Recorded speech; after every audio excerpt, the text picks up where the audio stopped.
ചേട്ടാ, ശ്രീനന്ദ കേരളത്തിൻ്റെ ഒരു വിങ്ങലാണ്.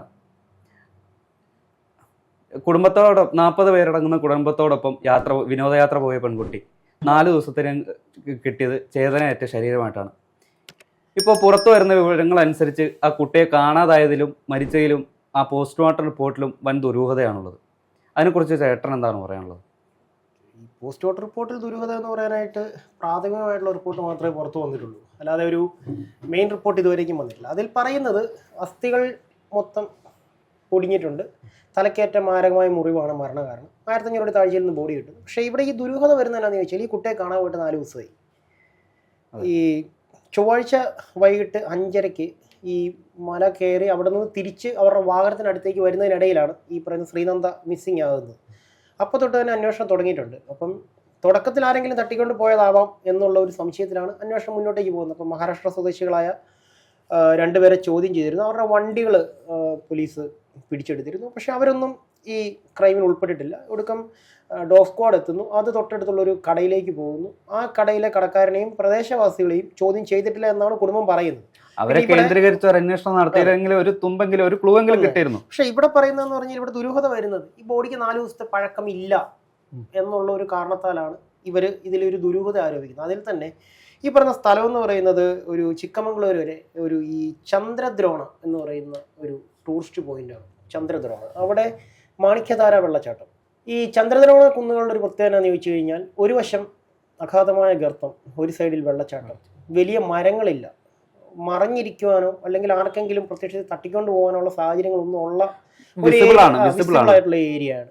ഈ 4 ദിവസത്തെ പഴക്കത്തിന്റെ കാര്യം പറയുമ്പോൾ അറിയാം, ഞാൻ ഒരു വാഗമണ്ണ് അടുത്താണ് എൻ്റെ വീട് വരുന്നത്. വാഗമണ്ണിന് സമീപത്താണ്. അവിടെ തന്നെ ഈ മാണിക്യധാര കുന്നുകളുടെ അത്ര ഉയരത്തിലല്ലെങ്കിൽ പോലും അവിടെ പരുന്തുംപാറയിൽ നിന്ന് ചില ശരീരങ്ങൾ റിക്കവർ ചെയ്യാറുണ്ട് ആത്മഹത്യ ചെയ്തവരുടെ.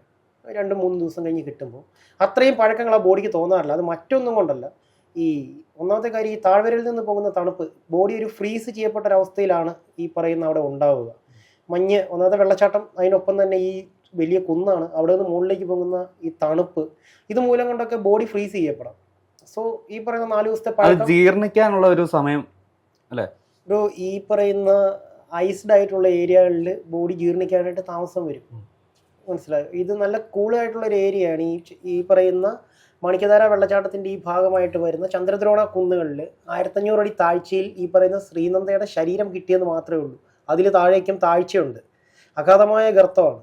അപ്പം ഈ 1500 അടി താഴ്ച എന്ന് പറയുമ്പോൾ അതൊരു ചെറിയ താഴ്ചയല്ല. ഓൾറെഡി അതൊരു ഫ്രീസ്ഡ് ആണ്. ഈ താഴ്വരയിൽ നിന്ന് പൊങ്ങുന്ന മഞ്ഞിൽ തണുത്തുറഞ്ഞു കിടക്കുന്ന ഒരു പ്രദേശമാണത്. സോ അങ്ങനെ ആവാം ഒരുപക്ഷെ ഈ ബോഡിക്ക് പഴക്കമുള്ളൂ. ഞാൻ എൻ്റെ ഒരു ഇൻറ്റ്യൂഷൻ പറഞ്ഞതേ ഉള്ളൂ, അല്ലാതെ അങ്ങനെയാണ് എന്നല്ല ഞാൻ പറയുന്നത്. പക്ഷെ ഇവിടെ പോലീസിൻ്റെ ഭാഗത്തു നിന്ന് പിഴവുകൾ വരുന്നു എന്ന് പറയുമ്പോൾ ഈ കുട്ടി അവസാന നിമിഷം ഒരു സെൽഫി എടുത്തിട്ടുണ്ട്. അതാണ് കേരളത്തെ ഏറ്റവും കൂടുതൽ വേദനിപ്പിക്കുന്നത്. കൂട്ടുകാരുടെ കൂട്ടത്തിൽ നിന്നിട്ട് ഇവിടെ ഒന്നും ഇല്ല എന്ന് കൂട്ടുകാർ പറയുമ്പോഴേക്കും ഹായ് പുഴ എന്നും പറഞ്ഞിട്ട് ഈ പെൺകുട്ടി പോകുന്നുണ്ട്. ഒരുപക്ഷെ ആ ഒരു പോക്കാവാം ആപത്തിലേക്ക് ചെന്നത്.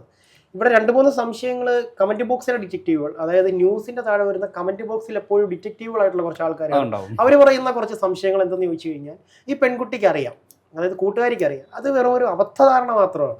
വെറുതെ ആ കുട്ടിയെ കൂടി ഈ കേസിലേക്ക് വലിച്ചിടേണ്ട കാര്യങ്ങളൊന്നുമില്ല. പിന്നെ ആ വിഷ്വലിൽ 2 വ്യക്തികൾ പതിഞ്ഞിട്ടുണ്ട്. ഞാനൊരു സെൽഫി എടുത്താലും ആഷിക്ക് ഒരു സെൽഫി എടുത്താലും ചിലപ്പോൾ ആ സെൽഫിയിൽ ആരെങ്കിലുമൊക്കെ വന്ന് പെടാം. പക്ഷെ അതൊക്കെ അത് കഴിഞ്ഞ് എനിക്ക് എന്തെങ്കിലും സംഭവിച്ചാൽ അല്ലെങ്കിൽ ആഷിക്കിന് എന്തെങ്കിലും സംഭവിച്ചാൽ അവരാവുന്നത് ഇതൊരു ടൂറിസ്റ്റ് പ്ലേസ് ആണ്. അല്ലാതെ ഇവരുടെ വീട്ടിനുള്ളിൽ നിന്നെടുത്ത സെൽഫിയിലല്ല ഈ അപരിചിതരായിട്ടുള്ള 2 വ്യക്തികൾ വന്നിട്ടുള്ളത് എന്നുള്ളതാണ്. ആ കുട്ടിയിലേക്ക് വലിച്ചിടേണ്ട യാതൊരുവിധ കാര്യങ്ങളും ഇല്ല.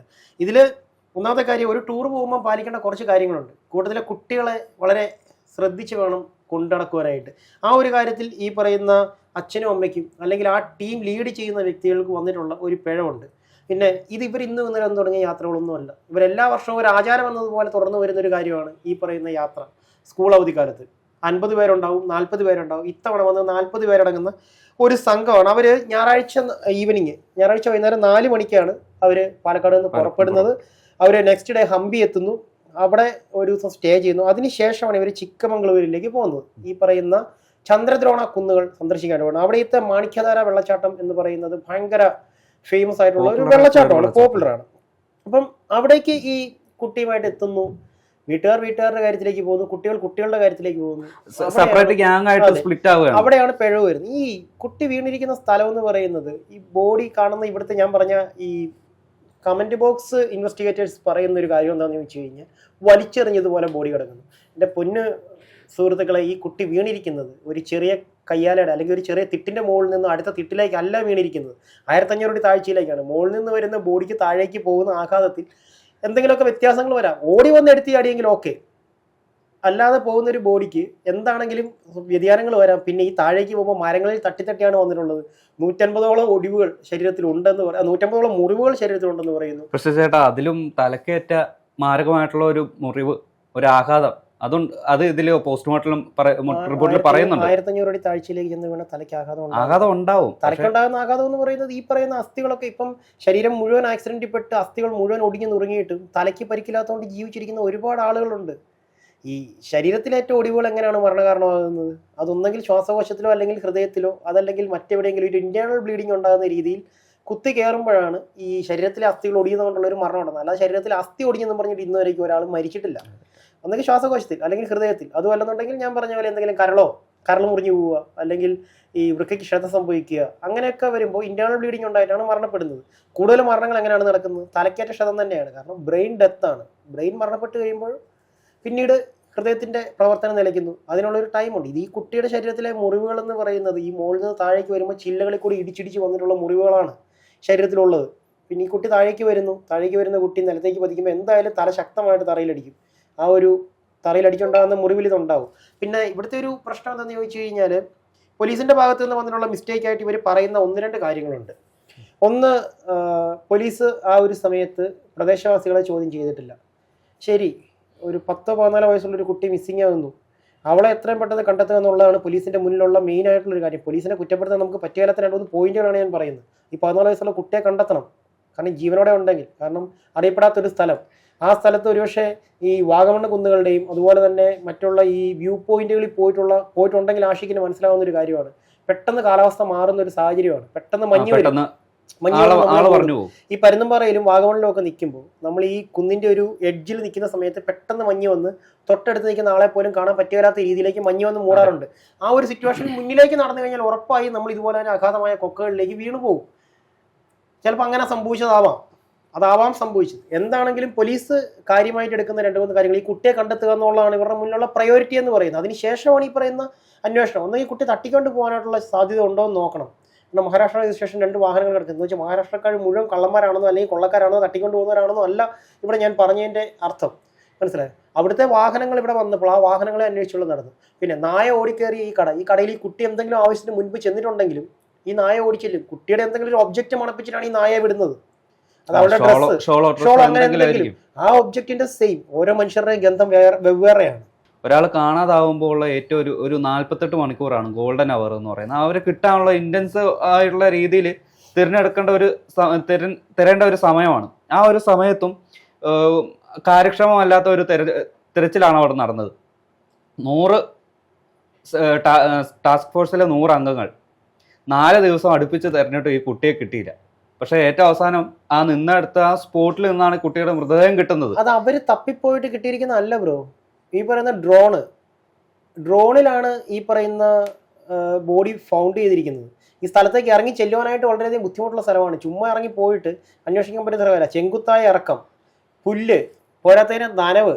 ആ വീഡിയോയിൽ തന്നെ കണ്ടാൽ മനസ്സിലാവും. വളരെ കഷ്ടപ്പെട്ടാണ് ടാസ്ക് ഫോഴ്സ് അങ്ങോട്ടേക്ക് ചെല്ലുന്നത്. ഫയർഫോഴ്സും അതുപോലെ തന്നെ പോലീസും ടാസ്ക് ടീമും അടങ്ങുന്ന ഒരു സംഘം അവിടെ ചെല്ലുന്നത് വളരെ ബുദ്ധിമുട്ടിയാണ്. ഈ കുട്ടിയുടെ ബോഡി തന്നെ കിടക്കുന്നത് മരച്ചില്ലകൾക്കിടയിലെന്ന് പറയുന്നത് പോലെ ഒരു കമ്പിൽ. ഈ പറയാൻ വളരെ ബുദ്ധിമുട്ടുണ്ട്. കാരണം ഞാനൊരു പിതാവാണ്. എനിക്കിങ്ങനെ ഒരു അവസ്ഥ പറയുമ്പോൾ വളരെ സങ്കടമുണ്ട്. എങ്കിലും പറയാതിരിക്കാൻ വയ്യില്ല. അത്ര എന്താ പറയുന്നത്, അങ്ങനെ ഒരു സിറ്റുവേഷനിലാണ് കുട്ടിയുടെ ബോഡി കിടക്കുന്നത്. അതിൽ തന്നെ ഈ പറയുന്ന ഡ്രോൺ വിഷ്വൽസ്, ഫെയ്ഡ് ചെയ്യാത്ത വിഷ്വൽസ് നമ്മുടെ കയ്യിൽ കിട്ടിയിരുന്നു. ഈ ഫെയ്ഡ് ചെയ്യാത്ത വിഷ്വൽ കാണിച്ചിരിക്കുന്നത് ആ പാടെ ഈ പെൺകുട്ടിയുടെ നിന്ന് തിരിച്ചറിയുവാനായിട്ട് പറ്റുന്നത് അവൾ ഇട്ടിരിക്കുന്ന എന്തോ മിയോ അങ്ങനെ എന്തോ ഒരു അടയാളമുള്ളൊരു ബ്ലാക്ക് ടീഷർട്ടാണ്. ആ ടീഷർട്ടാണ് ഫൗണ്ട് ചെയ്യുന്നത്. ആ വിഷ്വൽ അമ്മയെ കാണിച്ചു എന്നും പറഞ്ഞിട്ട് കുറേ കമൻറ്റ് ബോക്സിൽ കുറേ ഇത് കണ്ടു. അമ്മയെ കാണിച്ചു. ഒരമ്മയ്ക്കും അച്ഛനും മാത്രമേ തൻ്റെ മകളെ ഏതവസ്ഥയിലും തിരിച്ചറിയാൻ പറ്റുള്ളൂ. അവരെ കാണിച്ച് ഈ ബോഡി ഫൗണ്ട് ചെയ്യാൻ അല്ലെങ്കിൽ ഈ ബോഡി തിരിച്ചറിയാൻ പറ്റത്തുള്ളൂ. ഐഡന്റിഫൈ ചെയ്യേണ്ട ബോഡി ഏതെങ്കിലും ഒരു ബോഡിയാണ്. അവിടെ ഇപ്പം ഈ പറയുന്ന ഡ്രസ്സ് ഇടിച്ച് മറ്റൊരു ബോഡി കൊണ്ട്, ഇതൊരു കൊലപാതകമാണെങ്കിൽ ഈ ഡ്രസ്സ് ഇടിച്ച് വേറൊരു ബോഡി കൊണ്ട് തെറ്റിദ്ധരിപ്പിക്കുവാനായിട്ട്. പക്ഷെ ഇവിടെ സംഭവിച്ചിട്ടുള്ളത്, അവൾ കുഞ്ഞുനാൾ മുതൽ അവളെ വളർത്തിക്കൊണ്ടുവന്ന അവളുടെ അമ്മയ്ക്കും അച്ഛനും അവളുടെ ശരീരത്തിലെ എത്രയൊക്കെ അവളുടെ മുഖം തിരിച്ചറിയപ്പെടാതെ പോയി കഴിഞ്ഞാൽ അവർക്ക് അവളെ തിരിച്ചറിയാൻ വേണ്ടി എന്തെങ്കിലും ഒരു അടയാളം അവളുടെ ശരീരത്തിൽ ബാക്കിയുണ്ടാവും.